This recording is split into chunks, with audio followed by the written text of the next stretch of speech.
আজি আমি আলোচনা কৰিম কেনেদৰে সুপৰিকল্পিতভাৱে অতি কম জেগাতে উন্নত মানৰ বীজ জলকীয়া খেতি কৰি যুৱক যুৱতীসকল স্বাৱলম্বী হ'ব পাৰে। আপোনালোকে নিশ্চয় দেখিছে এই শৃংখলাবদ্ধভাৱে উন্নত মানৰ বীজ জলকীয়াৰ খেতি ইয়াত কৰা হৈছে আৰু বিক্ৰীৰ বাবে পুলিও প্ৰস্তুত কৰি থকা হৈছে।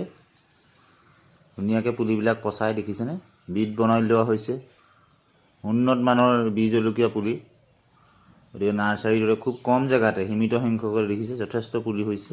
ইয়াৰ পৰা পুলিবিলাক ডাইৰেক্ট বিক্ৰীও কৰা হয় বা ঠোনাত দি ঠোনা হিচাপতো তেনেদৰেও বিক্ৰী কৰা হয়।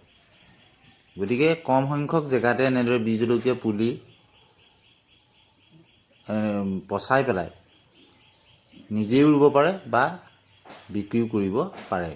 গতিকে কম সংখ্যক জেগাতে কেনেদৰে উন্নত পদ্ধতিৰে আমি জলকীয়াৰ খেতি কৰি স্বাৱলম্বী হ'ব পাৰোঁ সেই বিষয়ে আজি আপোনালোকক দেখাইছোঁ। গতিকে বহু সংখ্যক জেগা নহ'লেও সীমিত সংখ্যক জেগাতে আপুনি কৰিব পাৰিব, কিন্তু পানী যোগানৰ ব্যৱস্থাটো ভাল হ'ব লাগিব আৰু চাৰিওফালে যাতে আপোনাৰ গৰু ছাগলী সোমাব নোৱাৰে তাৰ কাৰণে বেৰা দিব লাগিব। দেখিছে এইবিলাক কাৰ্টুন, মাছৰ কাৰ্টুনতে মাটি ভৰাই তাত পুলিবিলাক পচোৱা হৈছে আৰু ইয়াৰ পৰা নি ডাইৰেক্ট কিছু পুলি ৰোৱা হ'ব আৰু কিছু পুলি বিক্ৰীৰ বাবেও ইয়াত পচোৱা হৈছে। গতিকে যুৱক যুৱতীসকলে স্বনিয়োজনৰ কাৰণে এই বীজ জলকীয়া খেতিটো উন্নত মানদণ্ডৰ কৰিব পাৰে। আমাৰ কাষৰে বহু যুৱক যুৱতীয়ে এইবিলাক খেতি কৰিছে। গতিকে ইয়াৰ দ্বাৰা নিজৰ লগতে পৰিয়ালো পোহপাল দিব পাৰি। আপোনালোকে নিশ্চয় টেলিভিশ্যনত দেখিছে যে বীজ জলকীয়া খেতি কৰি লক্ষ লক্ষ টকা উপাৰ্জন কৰা কৃষকৰ কথা। গতিকে এই পুলিখিনি এতিয়া প্ৰস্তুত হৈ উঠিছে। গতিকে কিছুদিনৰ পিছতে ইয়াক ৰোৱা হ'ব। কিছু পুলি ৰোৱা হৈছে ইয়াতে।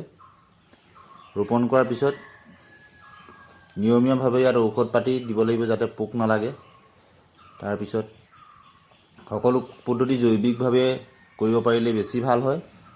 জৈৱিক সাৰ প্ৰয়োগ কৰিব লাগে, জৈৱিক ঔষধো পোৱা যায় আজিকালি। তেতিয়া আপোনাৰ মানদণ্ডটো ভাল হয় আৰু যথেষ্ট ধৰণৰ ইয়াৰ ডিমাণ্ড থাকে। জৈৱিক পদ্ধতিৰে যদি আপোনালোকে কৰিব পাৰে ভাল হয়। গতিকে আজি আমি দেখালোঁ কেনেদৰে বীজ জলকীয়া খেতি কৰি স্বাৱলম্বী হ'ব পাৰি। ধন্যবাদ।